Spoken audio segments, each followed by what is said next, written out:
Hello and welcome back to the Health and Harmony Girls podcast. I love that. I'm like, that's our new intro. I thought we'd start on a high because our topic today is a little bit morbid, but a little bit in a goodish way. Yes. We're going to be speaking about how to deal with death. So if I don't know if you guys know, but my dad actually passed away like just under 2 months ago from COVID related things. And it was just something I was thinking about because, in my 32 years of life, he's probably the closest, besides my grandfather who passed away at the end of last year, but he's probably the closest person to me that's passed away in my entire life. And it's only the first time that I've really had to deal with like this deep, deep grief of someone so close to me passing away. So we thought we'd talk about ways to deal with grief in a more like healthier aspect, because I think a lot of people tend to just wallow away in the sadness or keep themselves busy and not deal with it. That's just two extremes, I think. So we're going to talk about the healthy way to deal with grief. Completely. Okay, so the first thing, like, I think everyone has to really do is to start getting comfortable with the idea of people dying, because the only thing we are very, very certain of that is going to happen to every single person on this planet is that we're going to die. And it sounds so like, I know a lot of people have a huge fear of death, and we'll talk about that closer to the end of the podcast, but everyone dies. It's just a fact of life. And once you start to like get more comfortable with the idea of people dying, it'll be a lot not easier to process, but you almost already preparing yourself for if someone close to you dies. So yeah, just a note. And also, I think it was Ram Dass, he was a very good spiritual leader, healer, whatever. He was saying that not one person on this earth stays longer or shorter than they should stay on this earth. Like their time that they were on this earth was what was meant to be. So I feel like that's such a nice thing to think about, because yes, some people are taken too early or taken too late if they're going through, let's say, cancer or whatever, and they just suffer. So just knowing that when people go was their time and that's how their life was meant to be is just almost gives you that little bit of comforting feeling inside. Completely. Okay. I like that you speak about people getting comfortable with death, because I think it's a very hard thing. To think about yourself dying or to think about losing people close to you, like Rox was saying, having her gone through what she's gone through the last like year, because even before your dad with your grandfather, like I am very blessed to be able to say, like, I've never lost anybody that's been that close to me. And it is a fear of mine because I haven't ever had to deal with it. So it is a scary thing. Like, even when it happened to Rox, I was like so heartbroken for her and her family, because I just couldn't picture myself going through what she had gone through. And I think that's where you have to kind of not picture yourself going through that, but just be more accepting of the fact that it is going to happen to everyone. And the more you put off the idea of death or like accepting that death is inevitable, it's going to be more difficult for you when those times do come up in your life. 100%. It's the same with anything in life. The more you put off the thought of something happening, the harder it's going to be for you to deal with it once it happens, whether it's losing all your money or having to move to another country. I'm lost for things to think of, but the more you actually accept that things like that can happen and deal with what the consequences may be and the emotions that come with it, the easier it's going to be when something like that does happen to you, because your mind's not closed off to it completely. Yes, you're like more aware of it. Yeah. Okay, the next thing is that you should never rush through grief. And B's going to read, did you save that? Thing about the waves? There's a beautiful way to explain like how grief is in the beginning and how it progresses, but I'm sure you all know there's 5 stages of grief. It's denial, anger, what was the other ones? Bargaining, depression, and then acceptance. You can't rush through these stages, and you can't skip a stage. Yeah. And it's the craziest thing, because I always used to read them and I was like, I'll never get angry. Like, why would I be angry if someone dies? Like, what? And I almost thought it was being angry at that person, which it can be, but it's also angry at other people, which is something that's like been quite interesting for me to experience, because it's something you don't think would ever happen. But anyway, I digress. No, I just think, I think though. With the grief process, everyone grieves differently and everyone takes their own amount of time to get through whatever situation they're going through. But don't rush through these stages. And also try to be more self-aware, because I think that's one thing that saved me through this process. And I'm not saying that I'm at the end or in the middle or wherever I am. I just have no idea where I am. You're still in your process. I'm in the waves. But being self-aware, especially with the anger thing, like I find myself sitting with someone who's telling me stories about my pops and how like he was made such an impression on their life. And it's like, I don't know if it's anger or jealousy, but I feel this like rage building inside of me. And then I'm like, Roxanne, why are you feeling like this? I'm like, because it's a stage of grief. Okay, no, it's okay. Because I thought I was losing my mind. I never get angry at people. So being more self-aware and like knowledgeable about the stages of grief, I think will help you to go through them a lot easier, because you know why you are going through them. It's not just like being smacked with these different emotions all the time and not knowing what's going on. Completely. And reacting in a way you shouldn't be as well. And also, like you say, to just be aware of what the stages are, because I mean, if Rox wasn't aware within herself, and if she wasn't aware of what the stages of grief were, you'd sit and be like, why the fuck am I angry at everyone? Like, what is going on? But you knew anger was a part of grief. And it was way easier for you to like not move on from that part of it, but to realize that what you're going through is normal. Yeah. Okay. Do you want to read the wave thing? I think it's such a beautiful way to explain grief. The emotions of grief. Yes.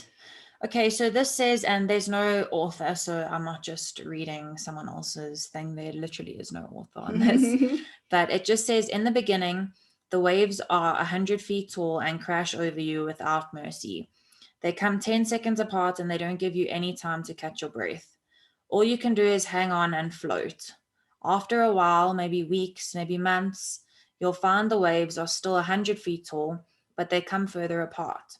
When they come, they still crash all over you and wipe you out, but in between you can breathe, you can function. You never know what it's going to trigger or what will trigger your grief. It may be a song, a picture, a street intersection, the smell of a cup of coffee. It can be just about anything, and the waves come crashing.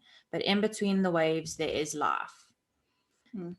I'm like, I literally got a lump in my throat even reading that. It makes me so emotional. Don't cry. But it's so true. It's like in the beginning, you feel like, how is life ever going to be the same? Like, how am I ever going to find happiness? And as time goes by, especially if you are letting yourself grieve and let yourself go through the motions of what you need to go through, it gets a little bit easier, and you start to see the light, and you start to be able to breathe again and laugh again and like enjoy life again. Because I can tell you in the beginning, you're like, how am I supposed to go on? Life is never going to be the same, and it never is going to be the same. But humans are very like good at change, growing, and adjusting to new things, and that's what we do, and we carry on living. Completely. And I love that there's that example that in between the waves there is life. Like at the beginning, like you say, you feel like you're drowning, like if you're stuck in the middle of the ocean. And I use my dad as an example because he, with his mom, he lost his mom when he was younger, and it was like a big emotional thing for him. And I'm sure at the time that's exactly what it felt like you had no space to breathe. And now in my like entire life, I've seen my dad get like really upset about missing his mom twice. And I mean, it's in my whole time I've been alive. And you know, those waves are still going to come. No one's telling you that you're going to wake up one day and be completely okay and you're never going to be upset again. That's not how it works.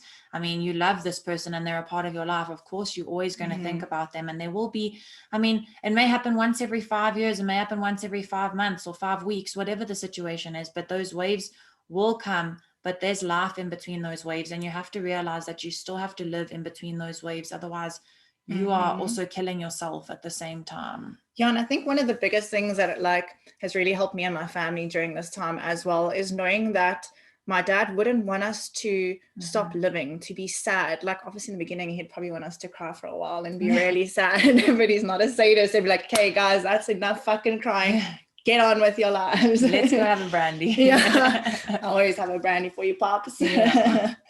Okay, the next thing is to start embodying the traits of the person that you loved, just so that they can almost like live on through you. And I think like this is such a beautiful thing because like, let's say the person that you lost was like the most honest person you've ever met, like just a truly honest, amazing human being. Like, start to try and embody being that honest person, because in that way you're letting that person live through you, and you are like really honoring them by taking on one of the traits that you found so amazing about them. And I think it's also so beautiful because that's one massive thing that you remember about that person that made such an impact on your life. And it's not to say that you need to be thinking about when you die, like what impact you'll have on other people. But if you're remembering something like that about somebody and it really impacted your life, like you almost want to have the same impact on people around you. Like when you're gone, you want people to remember how honest you were, or how happy you were, or how you made the best out of every situation. So I love that you use that example because it is a way of allowing people to still live through you without it controlling your life. Yeah, and you're almost like allowing their legacy to like carry on through the times, because if someone else finds that trait attractive in you, they're probably going to take on that trait and teach it to their kids and their kids and their kids. So it's just a beautiful way to let the legacy of a person live on. I love that. Yeah. Okay, and then the last one is not to confuse pain with suffering. So, I mean, when someone dies, it's inevitable that you're going to feel pain. Pain, however you may feel it. I mean, everyone feels loss and grief in a different way too. We're not all the same. But don't confuse that with suffering. And this was something that I think I had an advantage of, because I've known from general life that you can't hold on to the past. So whether you regret not phoning that person more, or let's say someone died in a car accident, like shouldn't have let them drive that night, or whatever it may be, like holding on to things that you cannot change, it's in the past, you cannot change, and letting yourself suffer over that is really not going to help with the grieving process. That is going to keep you sad, keep you depressed, keep you holding on to all these emotions that tie you back to this person.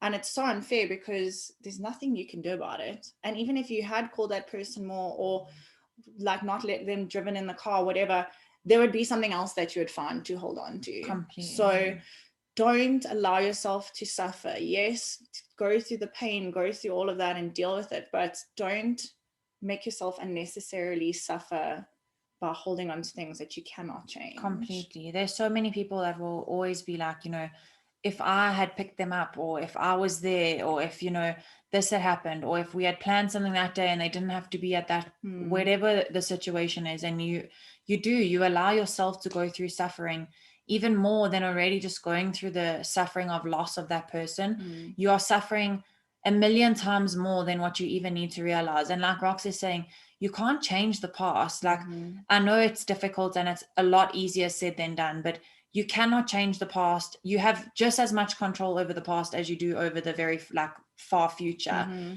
Either way, you cannot control what's going to happen. You don't know who you will lose tomorrow. You don't know how you can change things from the past. You'll never be able to change things from the past. So yes, grieve and feel those feelings, but don't allow it to consume you, because honestly, with depression and all those things, I mean, like Rox is saying, she's been very grateful of the fact that she is a self-aware person, because it's made the process not easy at all, but it's made her more aware of each step and how to get through it.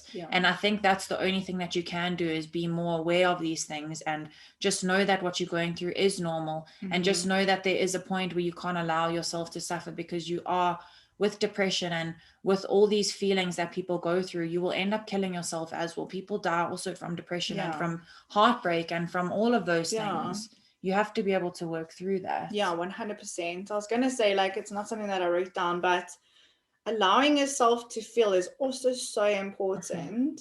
And I mean, this is obviously like feeling the pain, not the suffering, guys. Don't wallow in the suffering, but you have to allow yourself to feel. We human beings, we feel, we have emotions. So if you don't allow yourself to cry, and you don't allow yourself to think about the person, or just feel sad, or even just like go through the memories that you have with that person, it's really not going to help you deal with the whole situation, because you're not letting it out, you're keeping it all in. And I can tell you now, it might be a year from now, it might be 10 years from now, but you're going to have to deal with that at some stage in your life, because it's a traumatic experience. And if you don't deal through it now, it's going to sit in the back of your mind. It's going to affect you. It's really going to like almost rot away at the back of your subconscious. So you need to deal with these things. Completely. And I think there's so many people that actually, like you say, either go onto the one side of things where they completely wallow in the suffering, and then there's other people who completely just like put it off. They don't shed a tear.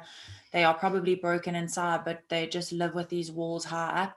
And I promise you right now, like Rox was saying about being human beings, there is going to be a time where that comes out. And, you know, it might be in a month, it might be in 10 years time, but there's going to be a time where that grief is going to catch up with you and you're going to be forced to deal with it. So rather just go, exactly, rather just go through the process and just make sure that you are working through every step. And I think the beautiful thing about like going through the feelings and the grieving process, as you should, is that you're going to have people to like relate to and lean on, and like just like be going through the same thing as you, because you're not the only person who's grieving a loss of someone.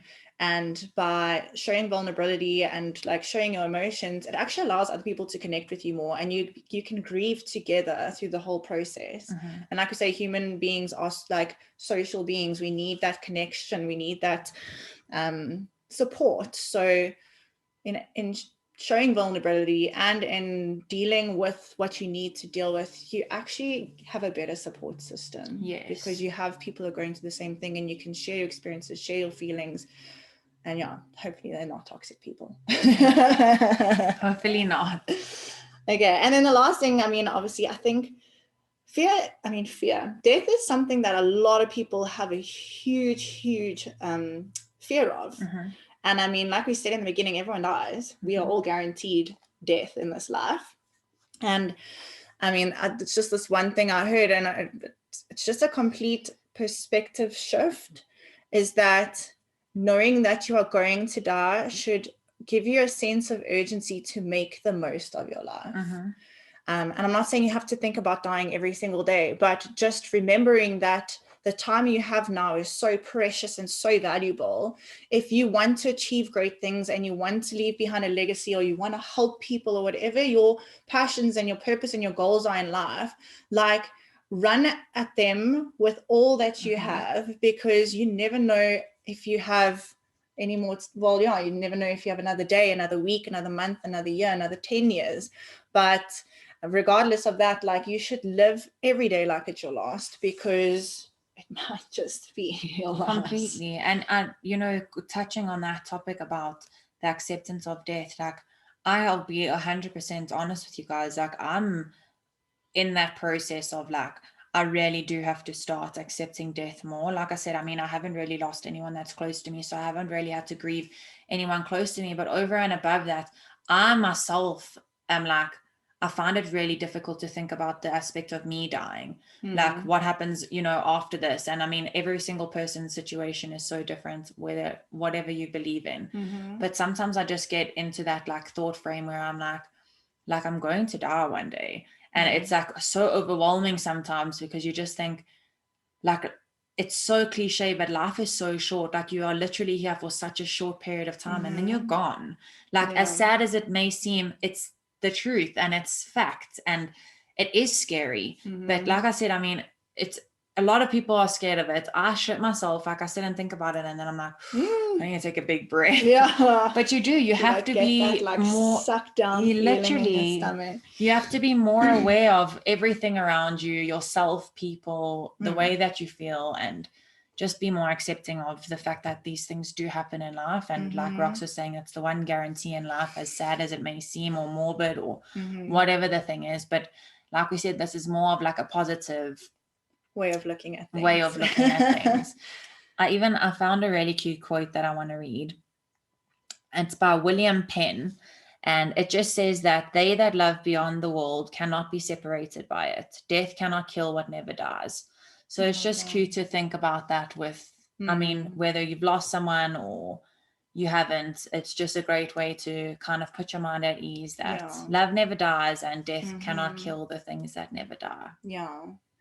And guys, always just live the fuck out of life. Yes. Live your fucking life, bitches. I think that was something that also, like, me and my mom and my sister were saying with my pops, who were just like, he lived the fuck out of life. He did. He had the best time ever. So, I mean, I'm not saying like all the other people don't, but compared to certain people that have lived like 80, 90 years, I was like, my dad's lived like 3 of those lifetimes, because he took life by the horns and he fucking jawled and he traveled and he rode and he drank and he just loved and like made the most of every day. So that's also a nice way to think. Well, I don't know if everyone's like that, but it's a nice way for us to be able to be like, it's cool, he really did make the most of the time he had on this earth.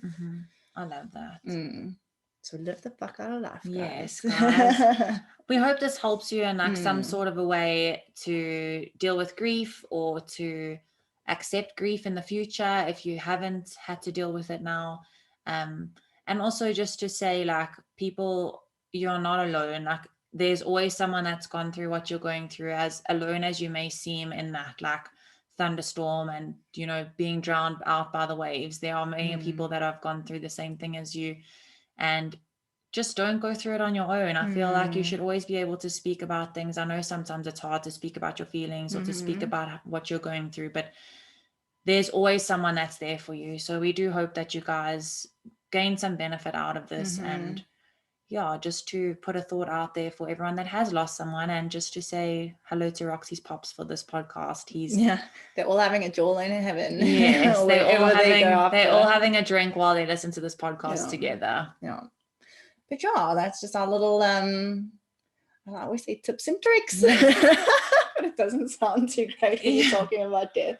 Tips and tricks for death. But yeah, guys, these are just some ways that you can deal with grief, and to just be more aware of the fact that there are grieving processes and there are steps that you go through. And like we say, everything you're going through is normal. Everyone's process is different, but just don't allow yourself to suffer. Just quit with the suffering. Yes, quit with the suffering. Okay. Well, guys, we hope you enjoyed this and got some value, and enjoy the rest of your day or weekend. But we will see you next week, or however often you listen to us. Yeah, happy day. I'm always going to say at the end of the podcast, have a happy day, because I have no idea what day it is when you listen. We love you guys. Thanks for tuning in. Bye.